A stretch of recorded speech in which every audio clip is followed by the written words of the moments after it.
And welcome back to What Do You Know with Nick and Devin. I am Nick. Holy shit, I'm Devin. Oh, yes. So speedy. So speedy. Gonzalez. All right.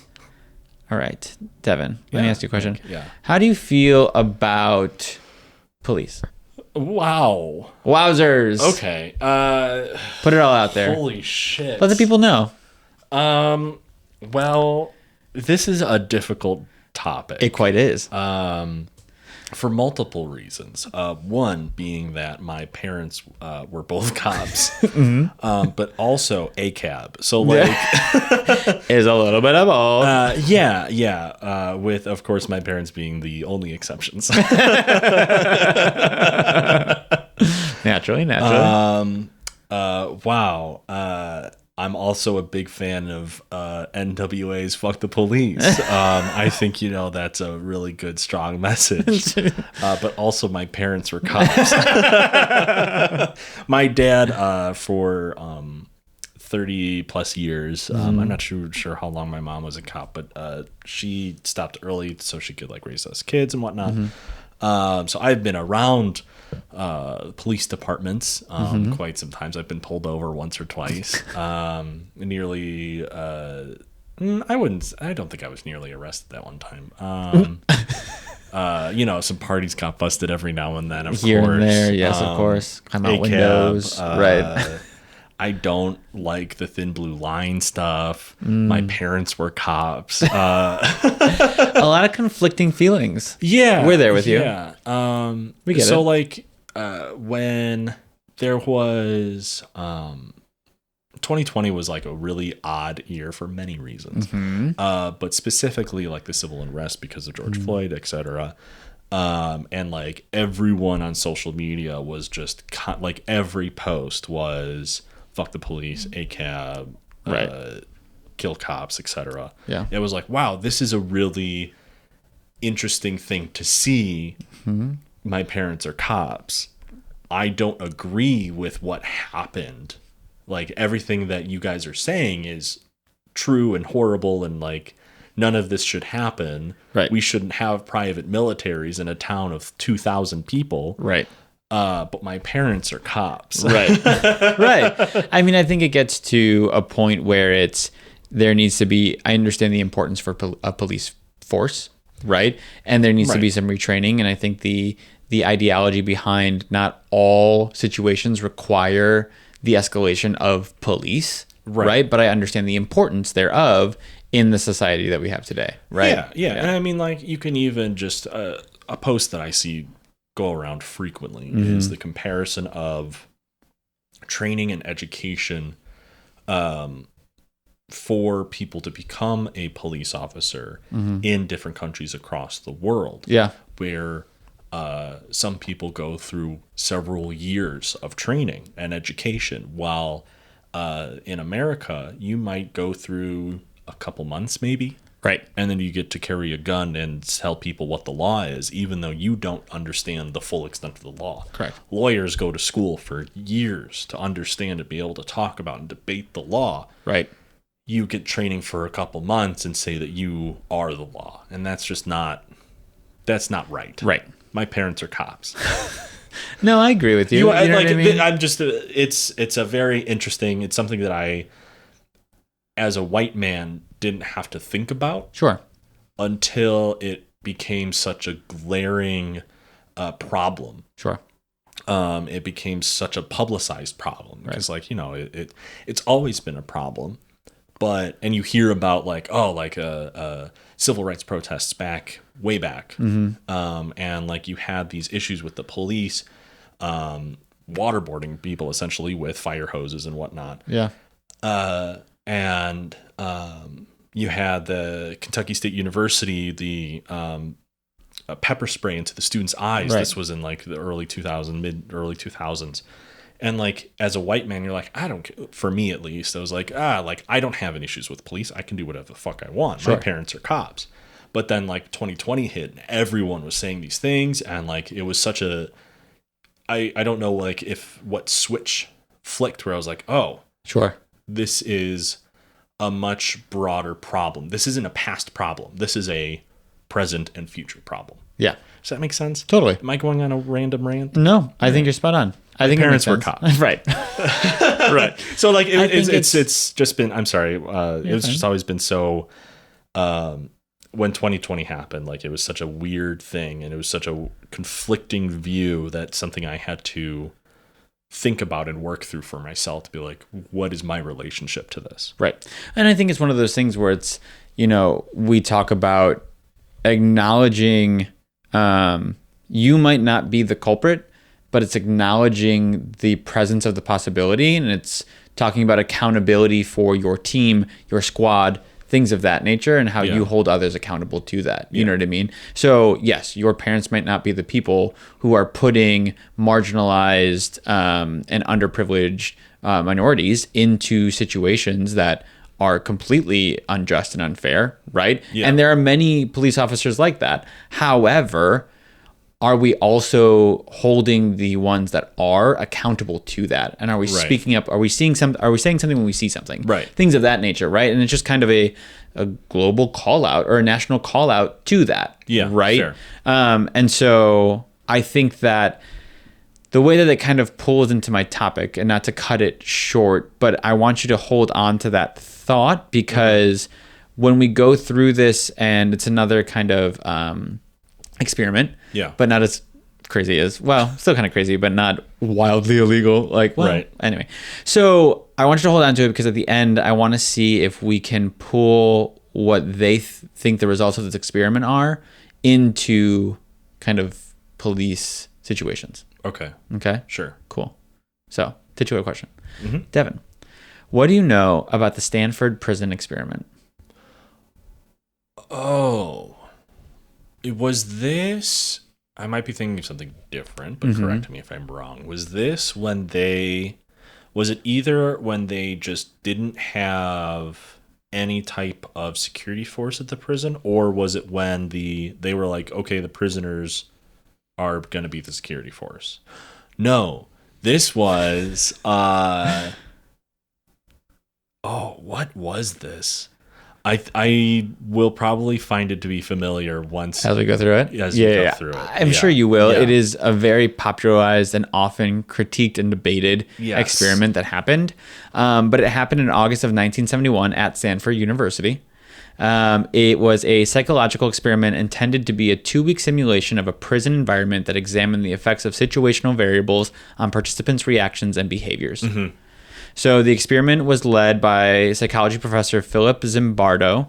SPE is what sometimes I refer to it as, the Stanford Prison Experiment, has been critiqued as an example of an unethical psychology experiment, and the harm inflicted on the participants in the post-World War II era prompted American universities to improve their ethical requirements and institutional review for human subject experiments in order to prevent them from being similarly harmed. It has been described by critics as unscientific and fraudulent. Basically, and we'll get into it in a second, but basically they brought students and community members together. Half of them were guards, half of them were prisoners, in a makeshift prison experiment. And shit hit the fan pretty quickly. Yeah. Yes. So that kind of tees it up, right? Psychological experiment, a kind of this mock situation, however, widely critiqued for the methods and the actual enactment during the experiment. Okay. So, and I think the big thing here is to remember that it was to examine the effects of situational variables on participants' reactions and behaviors. So really it was to look at, is it somebody's personality traits that affects the way that they act in a situation, or is it the environment around them that funnels them into certain reactions and behaviors? Right. Okay. Fair. So, methodology. The official website states, quote, "We wanted to see what the psychological effects were of becoming a prisoner or prison guard. To do this, we decided to set up a simulated prison and then carefully note the effects of the institution on the behavior of all of those within its walls." So super matter of fact, to the point, done, right? However, 1996 Stanford News Service article better describes it as, quote, Zimbardo's primary reason for conducting the experiment was to focus on the power of roles, rules, symbols, group identity, and situational validation of behavior that generally would repulse ordinary individuals.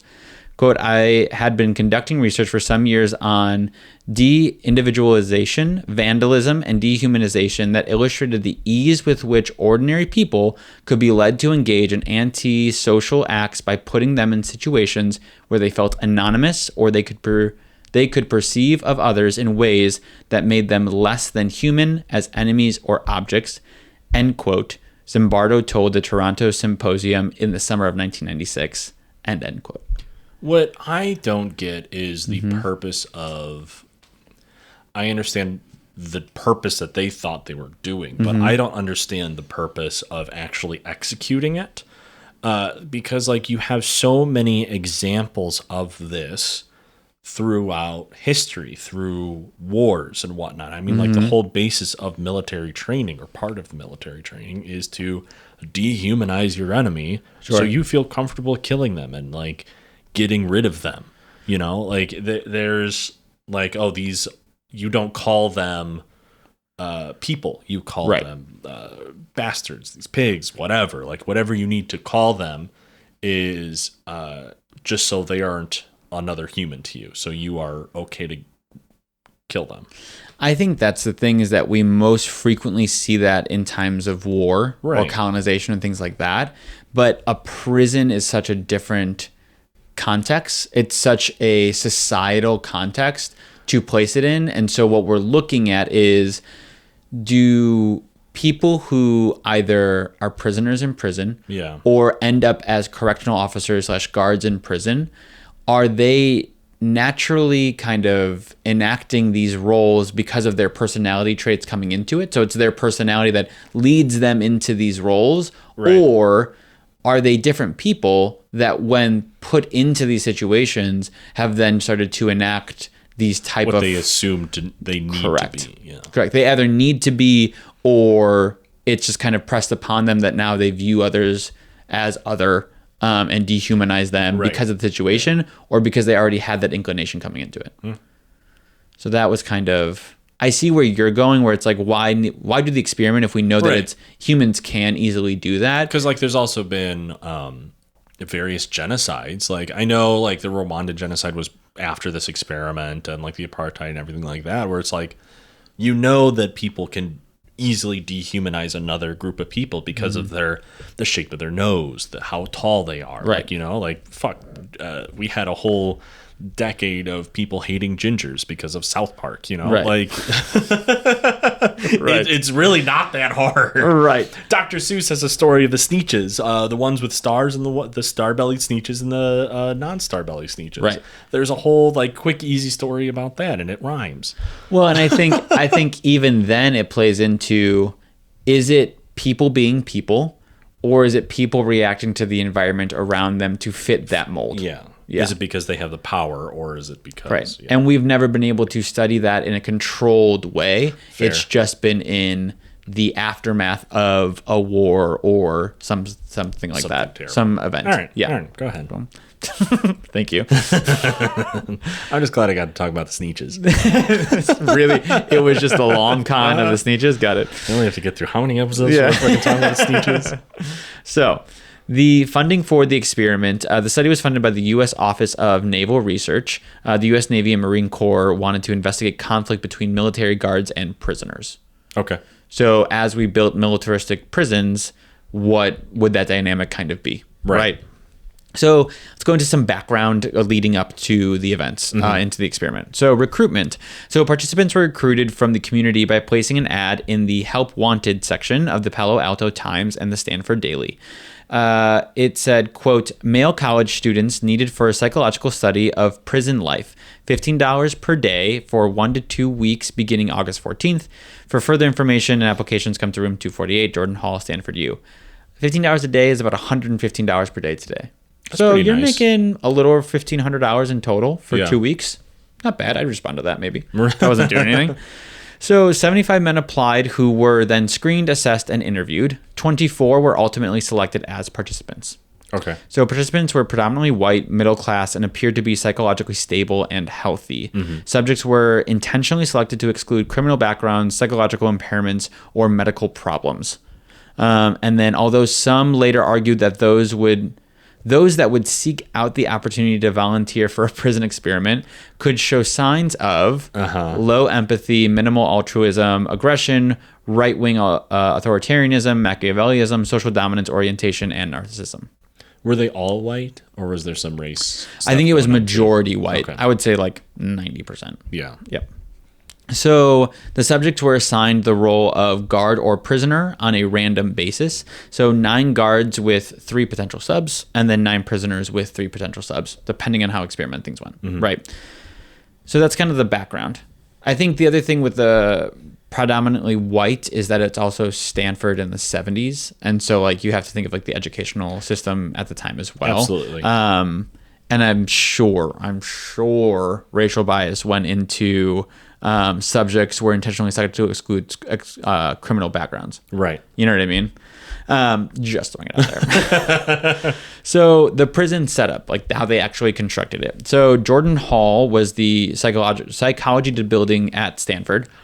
In the basement, they had small mock prison cells were crafted to fit 3 prisoners in each cell. It was a 7x10 room. Okay. Which is actually kind of tight. You know what I mean?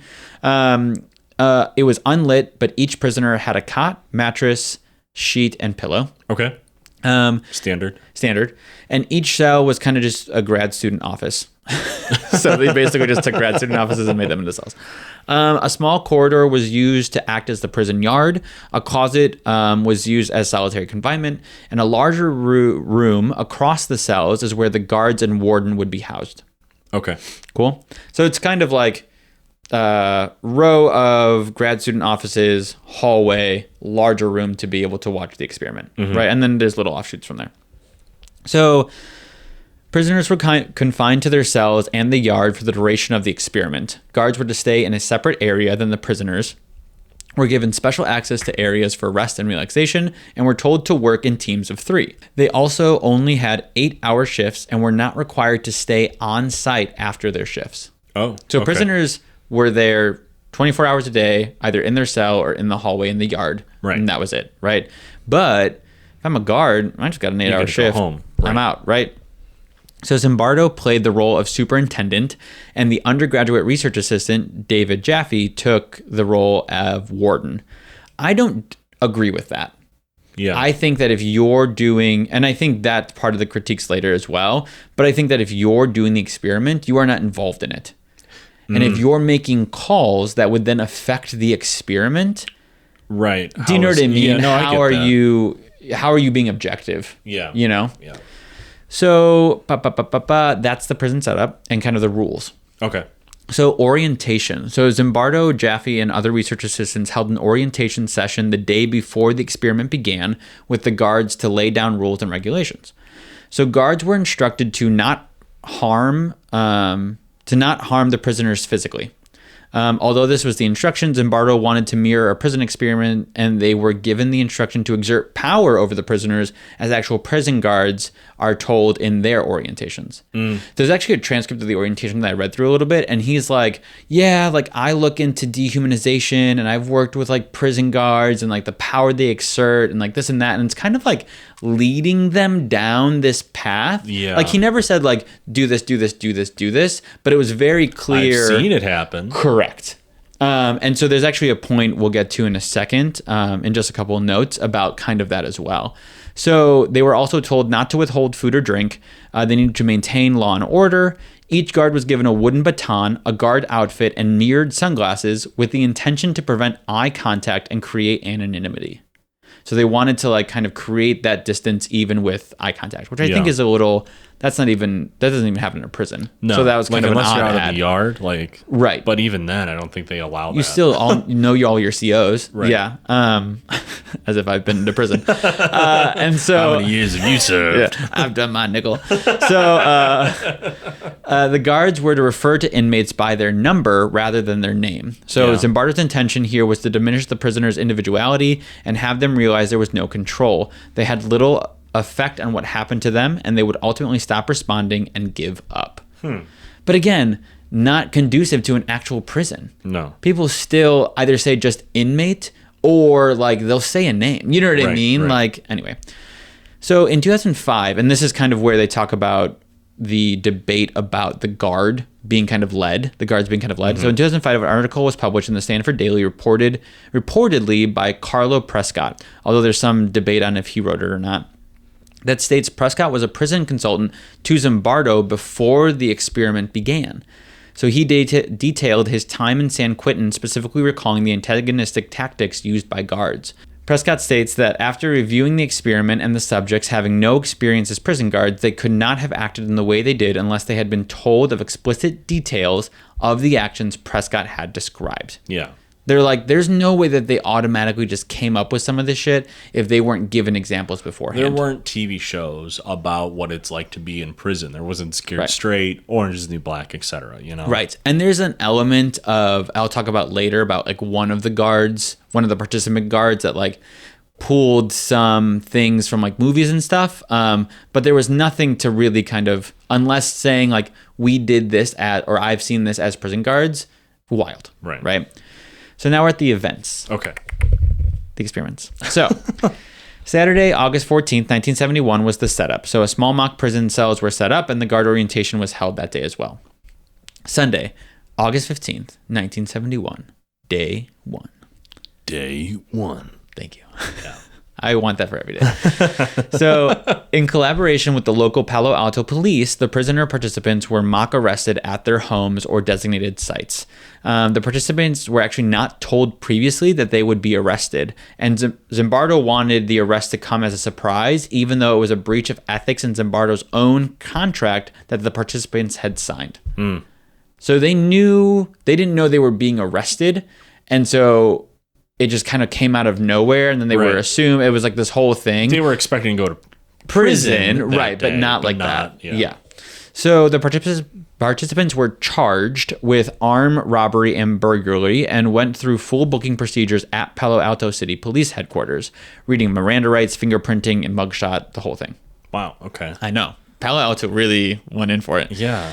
So the now prisoners, quote unquote, were taken by police to their new home at the Stanford City Jail, is what they called it, where 3 guards awaited their arrival. This is fucked up. Upon entering the simulated jail, the prisoners were strip searched, given new identities, which included identification number, and uniform. The prisoner uniform was an uncomfortable, ill-fitting smock with their ID number sewn in the back, a stocking cap, and a chain around one ankle. The prisoners also did not wear any underwear. That's not how prison works.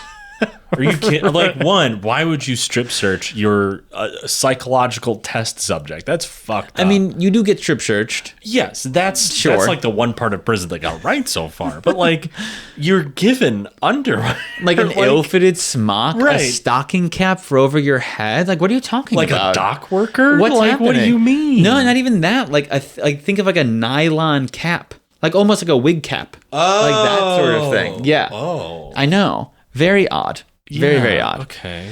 So, and they didn't wear underwear, and then they had like one chain around their ankle. And that's like, also weird. Right. That hasn't happened in so long. I'm like, what? Do you got like a ball on the end of that chain? Like, what's happening here? Are you gonna go break your rocks in the yard? Right. Like, Jesus. It's very strange. Very strange. So the warden met with the new prisoners that day to express the seriousness of their crimes and to lay down the rules of the prison. The prisoners were then sent to their cells for the rest of the day. Okay. So that was day one. Day one. Monday, August 16th, day 2.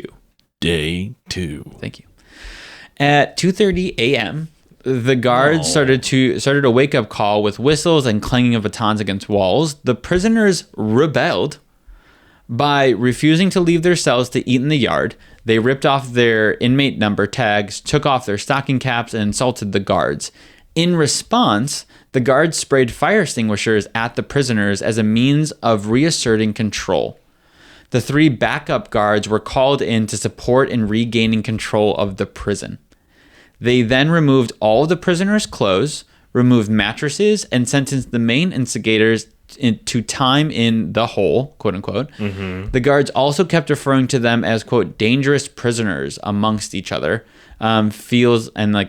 It kind of feels like a rationalizing mentality. Like, we're doing this because they're dangerous. Like, they need to be controlled and, you know what I mean? So I'm going to fill your lungs with chemical. Correct. And I'm sure even worse than it is today. Yeah, absolutely. And then I'm going to take all of your clothes off. You're naked.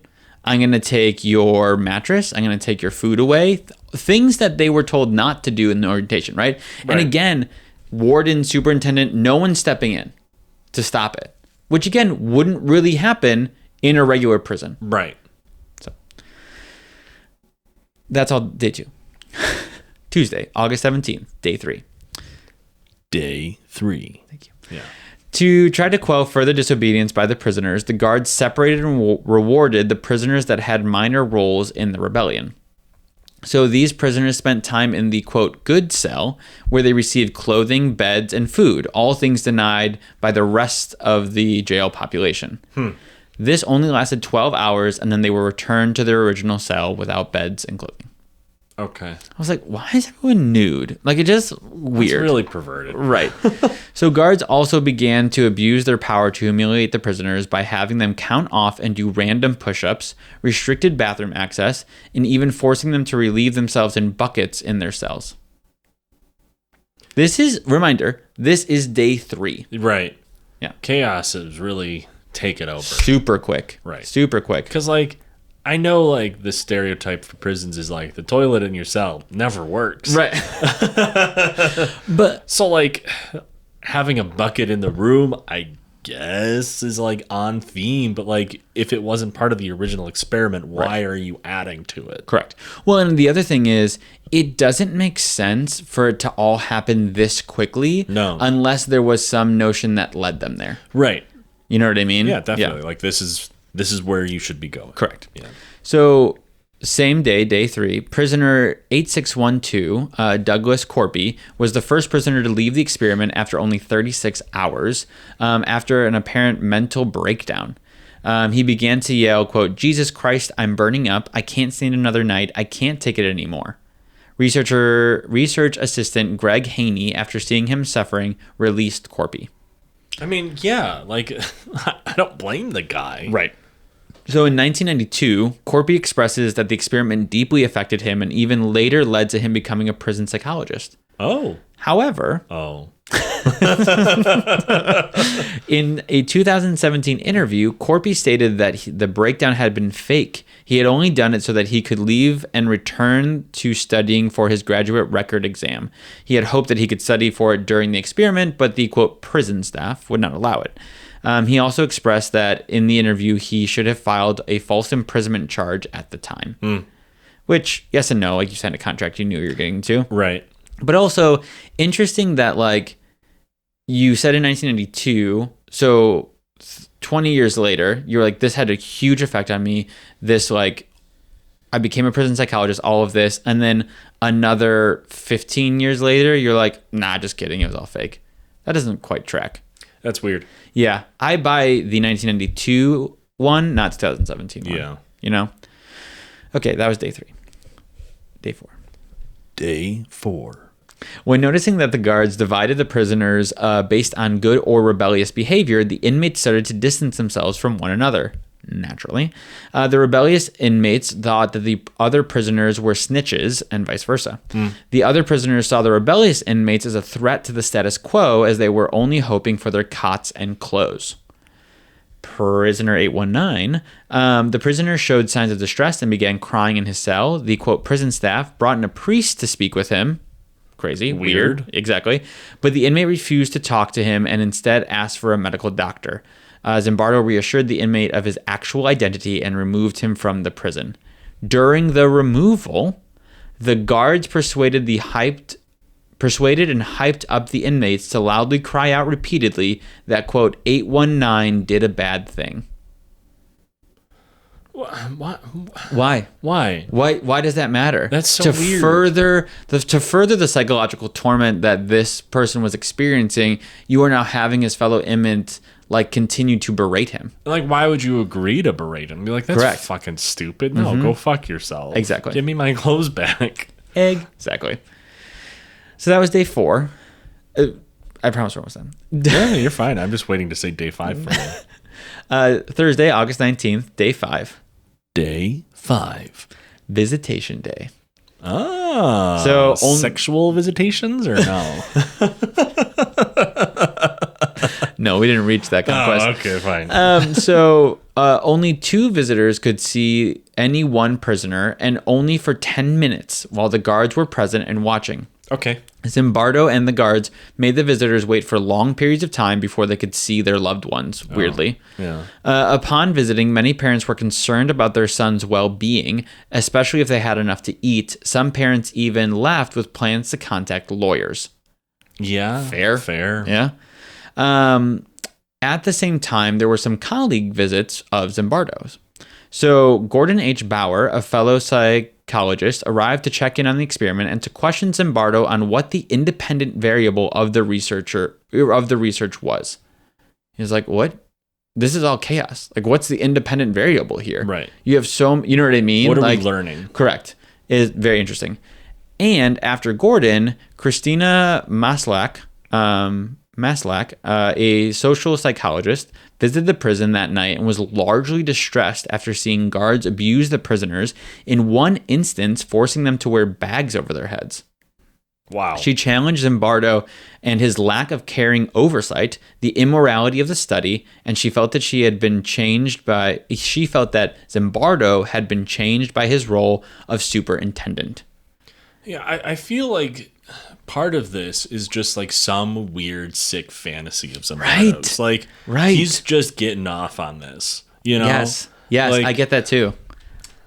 It's almost like it's psychotic. It's because you should know as a psychologist or someone who understands how psychology experiments operate that everything has a very specific kind of controlled way, right? There's fixed variables, there's control, you know what I mean? All of those things. Yeah. There's none of that here. It's just chaos. And so honestly, her coming in and kind of challenging him and talking to him about that, this is what largely pushes Zimbardo to end the SPE. Oh, wow. So Friday, August 20th, day 6. Day 6. Oh, a little different, varying. There's a little bit more like... That's the end of it. Yeah, right? Yeah. There's a little more happiness there. Levity. So with Maslach's objections, the increasing brutality of the guards, and the parents' concerns, Zimbardo ended the experiment on day 6. So the 14-day experiment lasted 6 days. Well, 5, really. 5.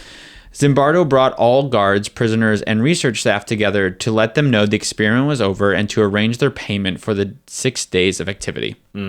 Then, for the next several hours, he met with each group for debriefings, first the prisoners, then the guards, and then he brought them all together to share their experiences. Zimbardo also asked for a personal retrospective to be mailed to him after leaving, and everyone was invited back a week later to share their opinions and emotions. I would tell that man to go fuck yourself. Exactly. Jesus. 100%. Are you kidding me? So that's the experiment. Wow. It lasted like 4.5 days because you went through the arrest and then you arrived at the prison, and then you had all of that time and then the 6th day it ended. Right. Because processing at the station isn't fast. Correct. And for, 12 prisoners. Right. You know what I mean? Right. So we're going to get into a little bit of the interpretation of results. So there's some what Zimbardo thought, there's some critiques of it, and kind of just talking about the end result of this experiment. Okay? All right. So according to Zimbardo, the SPE demonstrated that the stimulated prison situation, rather than the individual personality traits, caused the participants' behavior. He used situational attribution to compare his results with those of the Milgram experiment. So the Milgram experiment, you might have heard of this. Okay. Maybe not. But in this experiment, participants were ordered to administer seemingly dangerous and potentially lethal electric shocks to a shill or body plant. So you know what I'm talking about? Yeah. So they like see a person hooked up, and then they have like behind the one-way mirror, they have control, and then there's someone monitoring or whatever, and then they're supposed to administer that pain level. You're supposed to hit the button. Right. Yeah. So it's to see how far will people go. Right. Yeah, I remember that one. And so he's basically using this precedent or this experiment and attributing that to basically his findings as well. Okay. That it's like, this is to like see how far people will go in these situations, right? It's all situational attribution, right? Right. So Zimbardo wrote several articles on this work and even expanded and further detailed it in his 2007 book, The Lucifer Effect. It's like, all right, that's a little much. Right. So conclusion and observations drawn were largely subjective and anecdotal, which aids in the fact that it is practically impossible for other researchers to accurately reproduce the experiment. Because it was so all over the place, there was no, okay, here's all of the setup, and then here are the results of each line item. There were so many variables. There was and too none many. Of them were tracked. None of them were controlled. None of them were tracked. Nothing, right? So wild. So, Eric Fromm, a psychologist, argued that only a third of the guards displayed sadistic behaviors, which feeds into the fact that the experiment is more of an example of how a situation cannot influence a person's behavior. So he's like, if only a third of your guards are doing that, find out why they were doing that. But if the rest were fine, it's personality trait. Right. It's not the situation. Right. So he argues that the personality of an individual does affect behavior when imprisoned, and the prison situation itself cannot control the individual's behavior. Also, that the screening process could not determine the amount of sadism in the subjects. Yes, I get that to a degree. How much you can't really screen how much of someone's personality is going to then affect coming into the experiment. Yeah. Right. Yeah. Because no one's going to be like, oh, I'm super sadistic. You know what I mean? I love beating up prisoners. Correct. Exactly. And also, there's a level that you can get to that, but Zimbardo's screening was not to that level. Yeah. Right. So some critics agree and state that the guards assumed leadership roles due to encouragement from researchers rather than conforming to the situation.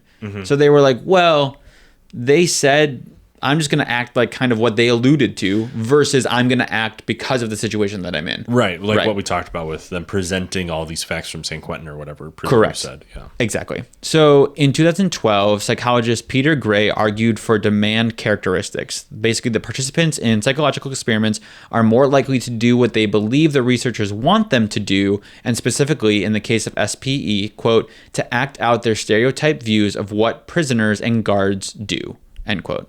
Right. So kind of a continuation of the conversation we've been having. Right. But Peter Gray's argument was an elaboration of Ali Baniazizi and Siamak Movahedy's argument in 1975. So those two kind of started that argument in a way. Okay. And then Peter Gray kind of took off with it in 2012 and kind of expanded upon it. Sure. But basically the fact that, again, the guards were only enacting, or a certain amount of guards were only enacting what they thought researchers would want them to do, right? Yeah. Whether they led them or not, it's kind of this idea of, well, I know that this is supposed to be a prison experiment. My understanding of guards is usually they do kind of crazy things with prisoners. I'll just do something like that, right? To aid the experiment, quote unquote, right? So in 2020, Dutch historian Rutger Bregman, which kind of like the name Rutger, don't like the name, I don't know. I get Rutgers, but anyway. So claimed the experiment was dubious. Dubious. He claims that the guards were urged to act aggressively towards the prisoners and that the research set up the experiment to create hostility between groups and then interpret the findings to suit their needs. So basically he was like, yes, you may have led them to that, given them those hints and whatever, but also you set up the experiment already to create hostility, right? Just by the nature of it alone, right? So David Eshelman, a guard in the experiment known as John Wayne, gross, does acknowledge that his theater background lent itself to his role as a guard. So adopting his behavior from a movie, he states that he identified with the warden in Cool Hand Luke. he expressed that. So sorry. A method actor. I was like, this fucking theater kid. Of course. I can already see like all the people we knew in theater do oh my God, method acting, exactly. So he expressed that he purposely thought of new ways to demean the prisoners in the experiment. So like on his off time, he's like, how can I demean the prisoners in the experiment? That's fucked up. Right, man. exactly. All right. So in one case, he even instructs the prisoners to simulate sodomy. Oh. Mm-hmm. Okay. Yeah. Fun for all for one. So Zimbardo tries to defend by stating that other guards acted similarly or engaged with Eshelman in the mistreatment of the prisoners. So while Eshelman may have pulled this behavior from a movie, other guards did not, and guards on different shifts than Eshelman exacted similar acts of emotional and mental brutality. So they're like, yes, Eshelman did this, but he's like, other guards did it too who never had any interaction with Eshelman. So it could be the situation, not like influence from personality. Okay. Right. So Zimbardo also argues that the behaviors of the guards in the experiment are not unlike those of real life prison guards or of actions taken by American soldiers in Abu Ghraib prison. In the Abu Ghraib prison, most guards in the SPE have now stated that they were intentionally acting. So post fact, they interviewed the guards and they're like, yeah, I was really just kind of playing into it. Right. You know? We were all just adding to the show. Correct. Okay. I feel like if you really wanted to understand the relation between guard and prisoner, you would have to do something of a similar setup, but not call it prison. Right. You know what I mean? Because then, again, you're kind of subconsciously feeding them intentionality. Yeah. Yeah. And it'd be difficult because, like, as soon as you're like, oh, I am watching over these people. Right. I guess like sheep and shepherd kind of deal. Yeah, exactly. You are a sheep. Right. You are a shepherd. So other conclusions from the experiment are used to illustrate cognitive dissonance theory and the power of authority. So the Hawthorne effect may have also been at play, meaning participants' behavior may have been shaped by knowing they were watched. So instead of feeling fear of the observer, the guards may have behaved more aggressively when supervisors that were watching them did not step in to stop and restrain them. Okay. So basically, instead of being like, oh shit, I gotta be my best behavior because someone's watching, it's more so, oh well, they're not gonna step in. I'm kind of play it up for them. You know what I mean? Yeah, I'm gonna do this as a show because I know they're not gonna stop me, right? Which is fucked. So ultimately, critics have disputed the validity and merit of the research findings, arguing that the experiment was significantly affected by demand characteristics and selection bias. Also, massive ethical concerns have come out of the experiment as well, with tightening and stricter ethical guidelines for experiments involving human subjects. Okay. Thank God. All human studies must now be reviewed by an institutional review board or ethics committee and found to be in accordance with ethical guidelines set by the American Psychological Association or the British Psychological Society. Hey, that makes sense. Isn't that crazy? How wild. Wow. But again, remember, this was funded by the U.S. Navy and the Marine Corps. So, like, really, were they like, make sure you're ethical? What? Crazy. So, lastly, we'll kind of get into a little bit of like other studies / pop culture stuff. Sure. Cool. So, psychologists Alex Haslam and Steve Riker, in a collaboration with the BBC, conducted the BBC prison study in 2002 to examine more of Zimbardo's themes. It was not an exact replica, but similar enough. So a large conclusion is the notion that people can mindlessly slip into assigned roles and the importance of leadership in the emergence of tyranny. And you can watch a documentary series on it called The Experiment. Okay. It's kind of reality show-esque. Yeah. We love the early 2000s for reality TV. Love it. So there may have also been comparisons to Abu Ghraib, as we talked about. And Zimbardo was actually a part of the defense team for the trial. Okay. So Abu Ghraib, for those who might not know or not really remember, prison in Iraq was revealed to have acts of prisoner torture and abuse enacted by American military personnel. Right. So Zimbardo did not think the government should have shifted blame on a, quote, few bad apples, but should rather have acknowledged the possibility of systemic problems of a formally established military incarceration system. He says, quote, I argue we all have the capacity for love and evil. To be Mother Teresa, to be Hitler or Saddam Hussein, it's the situation that brings that out. Wow.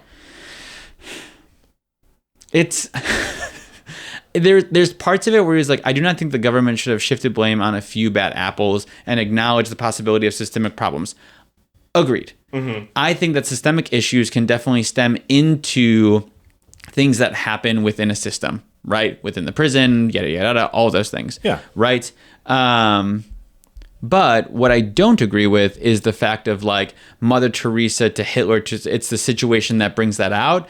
That's a little, I kind of understand where he's going, but there's so many more factors at play.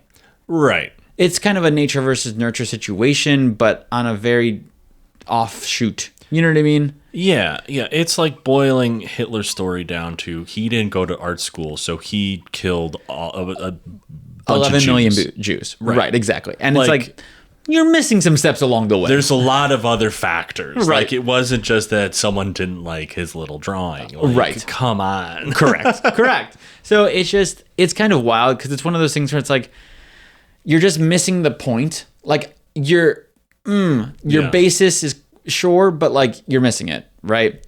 So other experiments have been tested in reference to the SPE as well. There's also the 2015 film, The Stanford Prison Experiment, that you can watch on TV. Oh. So I'll leave us on the last note of a positive kind of ending. Uh-huh. So the SPE has altered the way U.S. prisons are run, actually. So, for example, juveniles accused of federal crimes are no longer housed before trial with adult prisoners due to risk of violence against them. So, like, you know what? Probably shouldn't get these guys together. They might beat some people up. Uh-huh. Mm-hmm. Okay. So, positive ending. Yay. So, again, it kind of, and that's Is that the only positive ending that we have from this? That's what I have right now. So, oh, okay. Okay. I mean, I think that it also largely shows, like, I think some other positives are the fact that the psychology, like, associations and institutes we have ethics now. We have ethics, and we have the fact that colleagues can so widely critique this experiment because of how absolutely bonkers and inappropriate and unethical it was. You know what I mean? Yeah. It wasn't one of those things that, oh, well, it was the 70s and things were crazy. You know what I mean? We were all on LSD. Right. Because it got randomly slipped into my coffee by the CIA. Right. But it is more so like, no, even in the 70s, like, that's fucked. You know what I mean? So while it wasn't great that it happened, no, we have some things that kind of came out of it.